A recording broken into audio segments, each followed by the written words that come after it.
चला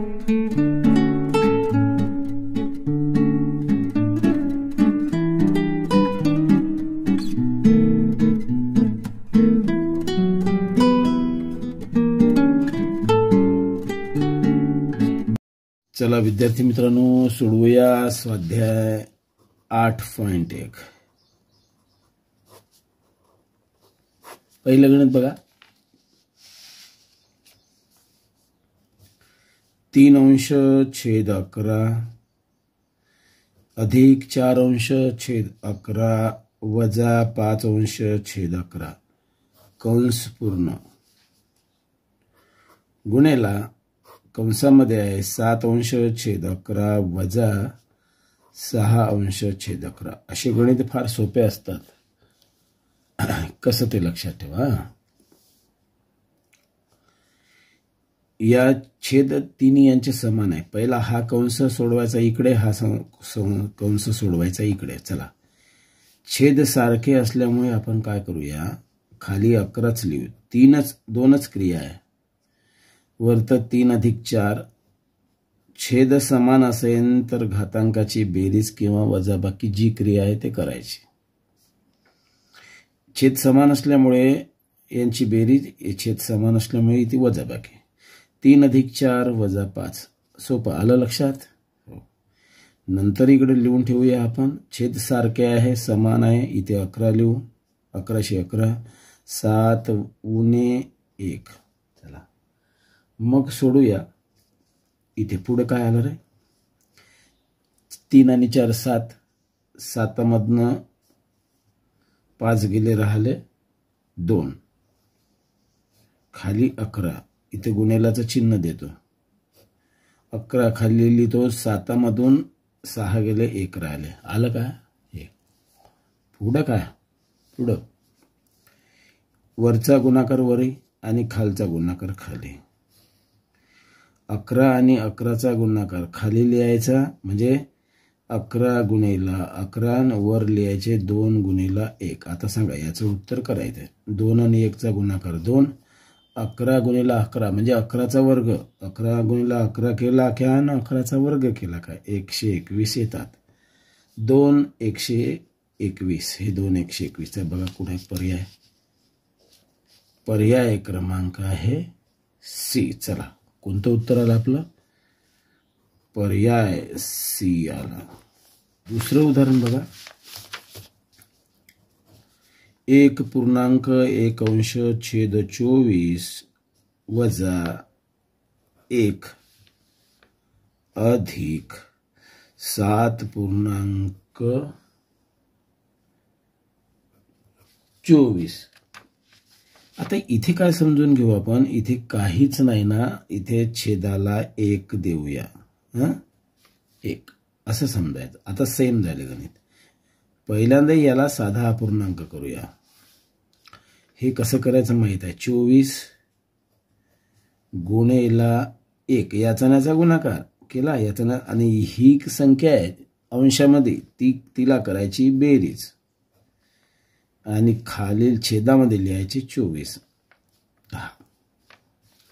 इथं तसंच्या तसंच लिहितो मी. 1 अंश छेद 1 अधिक 7 अंश छेद 24. बघा पुढं काय करूया. हे गणित असंच इथे करू. काय करणार मी पाहून घ्या. वरत खाली लिहूया 24 आणि 24चा आणि 1चा गुणाकार. 24 1 24, 24 आणि 1 25. इथे आलं 25. आणि आता इथे काय करूया आपण. इथे 24 आहे, इथे 24 आहे. इथे पण 24 करण्यासाठी जर छेद समान केले तर क्रिया करायला सोपी जाते. आपण काय करू, याला पण 24 ने गुणायचं. कसं, 1 गुणेला 24 आणि इथे 1 गुणेला 24 छेदामध्ये दोन्ही. याला का बरं असं करायचं, कारण असं केल्यानं छेद समान होतात आणि क्रिया करायला सोपी जाते. पहा आता याचं हे उत्तर असंच लिहितो मी. इथलं असंच लिहितो. इथे याचा गुणाकार 24 1 24 आणि खाली 24 इथे 7 अंश छेद 24. आता हे तुम्हाला एवढं माहित आहे.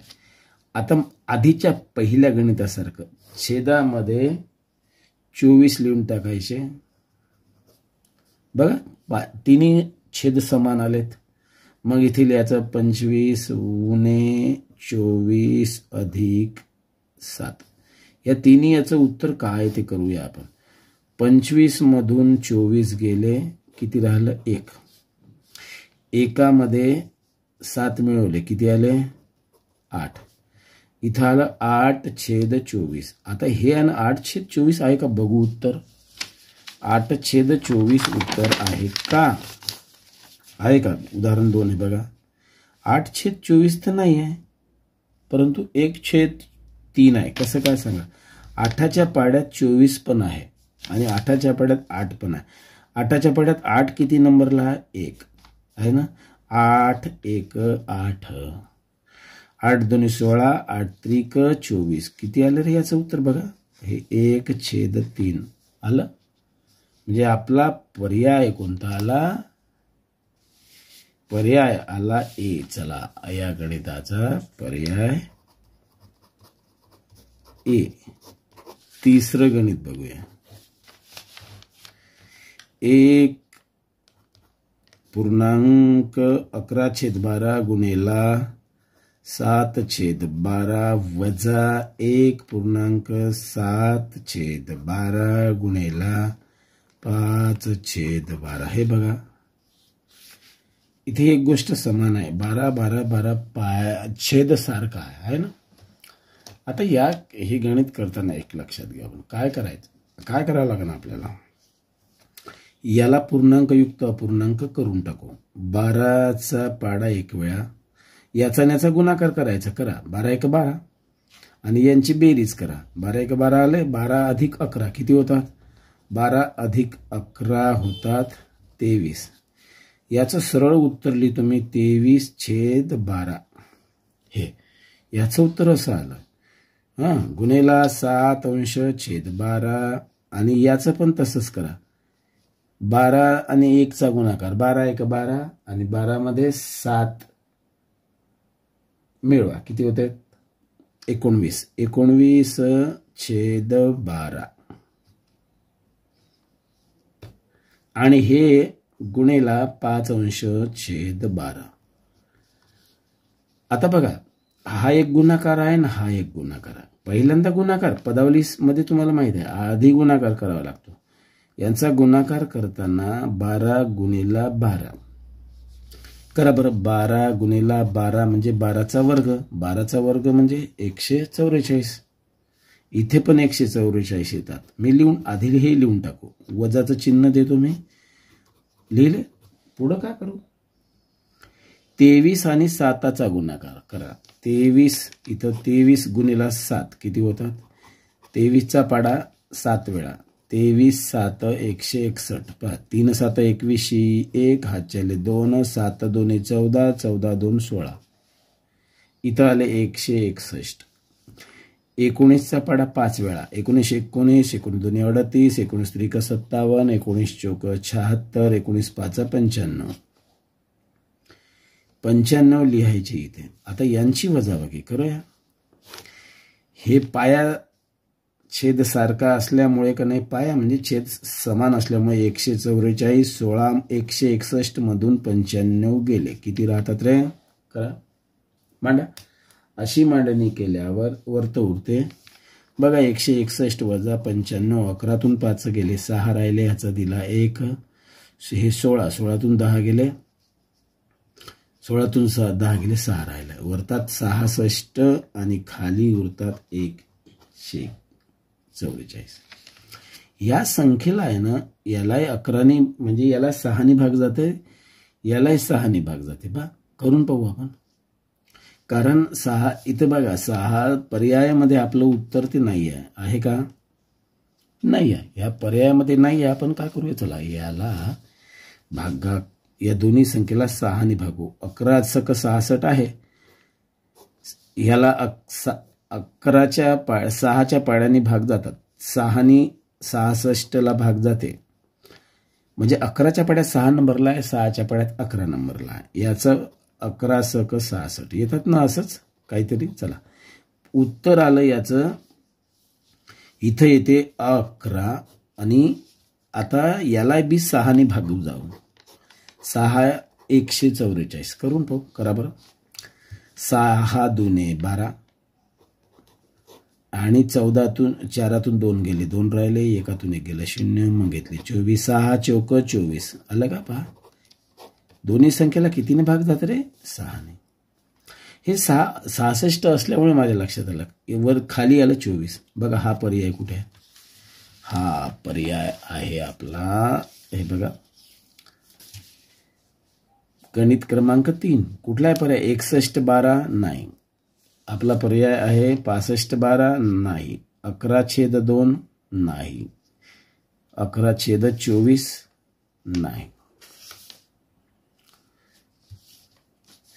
पण इथे एक दुरुस्ती आहे. हा छेद पर्याय आहे ना सी बरोबर आहे. का बरोबर आहे सांगतो तुम्हाला. या पर्यायामध्ये आहे ना 11/24 लिहायचं राहून गेलं. प्रिंट मिस्टेक आहे. हा पर्याय हा बघा. हा 11/24 पाहिजे. कसे गणित केलं तर 11/24च येतंय. त्यामुळे इथं 11/2 हा पर्याय आपला बरोबर आहे. इथे त्यांचं 24 लिहायचं राहून गेलं. हां चला चौथं गणित बघा.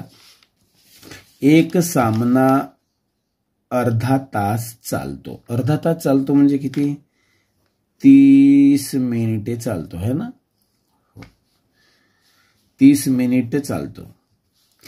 या वेळेचा 1/10 1/10 वेळ टाइम आउट घेतला जातो.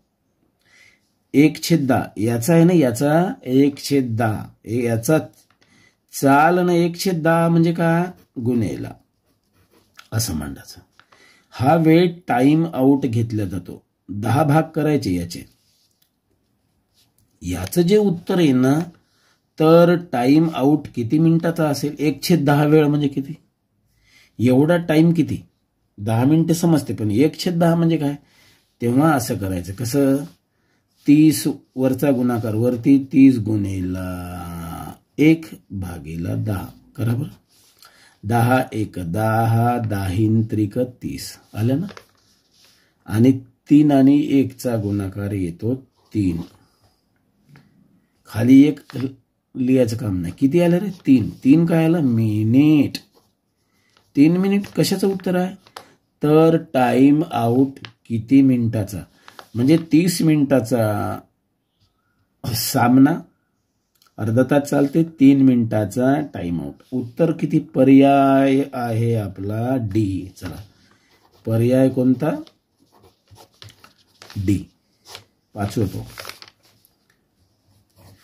पुढील पैकी कोणती लहानात लहान संख्या पहा हे लक्षात ठेवा. हे 12 पुढील पैकी कोणती लहानात लहान संख्या ह्या 4 पैकी लहानात लहान 6 आहे.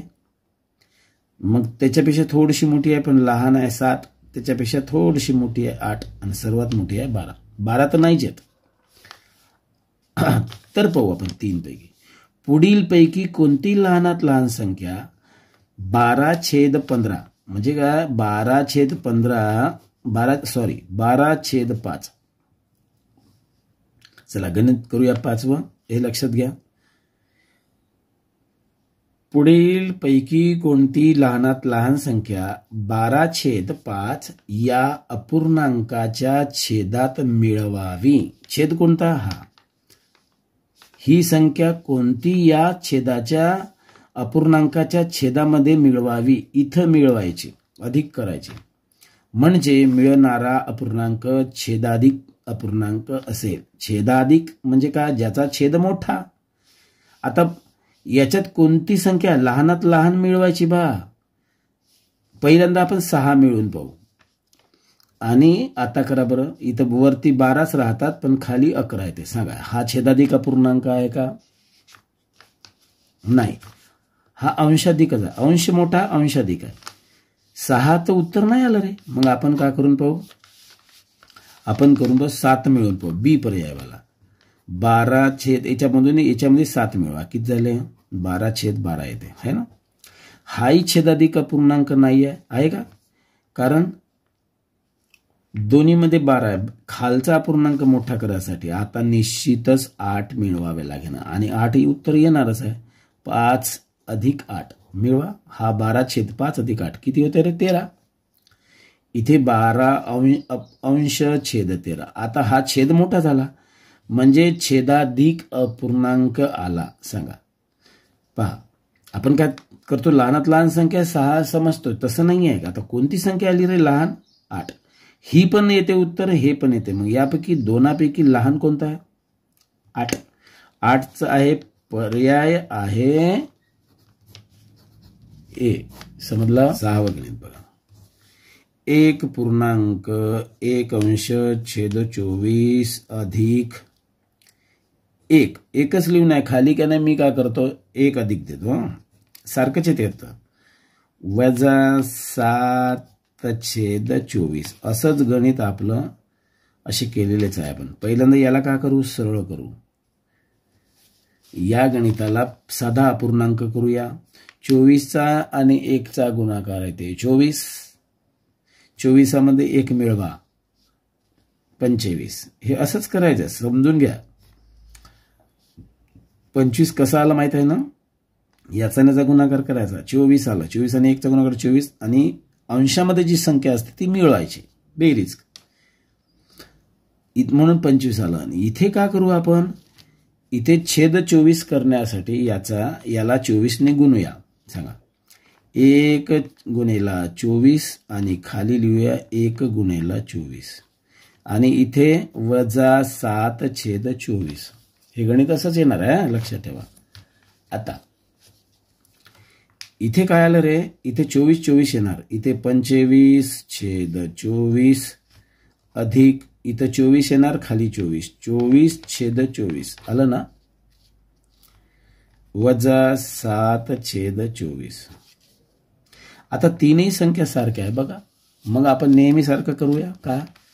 नेहमीसारखं काय करायचं छेदामध्ये 24 लिहितो मी आणि 25 अधिक 24 - 7 किती येते उत्तर सांगा. 25 मधून 25 आणि 24 यांची बेरीज करा 49 येते है ना.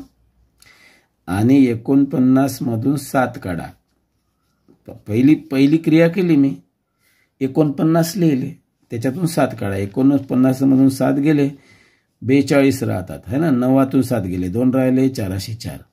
इथे काय आलं 42/24. ह्या दोन्ही संख्या का नाही एकाच पाड्यात आहे. कोण्या 6च्या आहे का 6च्या पाड्यात बघा. 6 × 6 = 7 × 12 = 37 18 6 × 24 6 म्हणजे 30 6 7 36 6 × 7 42 6 × 7 42 6 × 6 6 × 2 12 6 × 3 18 6 × 24 किती आले रे 7/24 7/24 आले ना. आपला सॉरी 7/4 आलं उत्तर बघा आलं ना. पण याचा भागाकार करू आपण. याचा भागाकार करताना याचा भागाकार करू 7/4. हे बघा इथे मांडतो मी 4/7 करा. याचा हा भागाकार इथे मांडला मी. 4 × 4 4 × 2 8 जमत नाही 4 × 4 7तून 4 गेले 3 राहते. आता ना 3 उरले. हे कसं मांडायचं आहे 4 1 3 कसं मांडायचं माहित आहे. 4 हा इथले 4 खालचे 4 खाली आणि इथे 3 उरलेले वर आणि 1 आलेला भागाकार इथे. असा पर्याय कुठं आहे बघा. आहे का बघा असा पर्याय आहे या गणितामध्ये. 1 3 4 1 3 4. अरे हे करायचं कामच राहिलं नाही. आपलं उत्तर आहे 7/4 आहे ना. मी इकडे लक्ष नाही दिलं म्हणजे पर्याय कोणता बरोबर आहे रे आपला. हे हा बघा हा आपला पर्याय आला 7/4 आणि हे असतं ना तर हे पण असंच येत होतं. हा, इथं कोणता तरी पर्याय असं नसेल तेव्हा असं येतं त्याचं उत्तर. आता उत्तर आपलं आलं हे 7/4 म्हणजेच पर्याय कोणता रे? बी. चला, पर्याय कोणता आला? पर्याय आला बी. असं गणित आहे.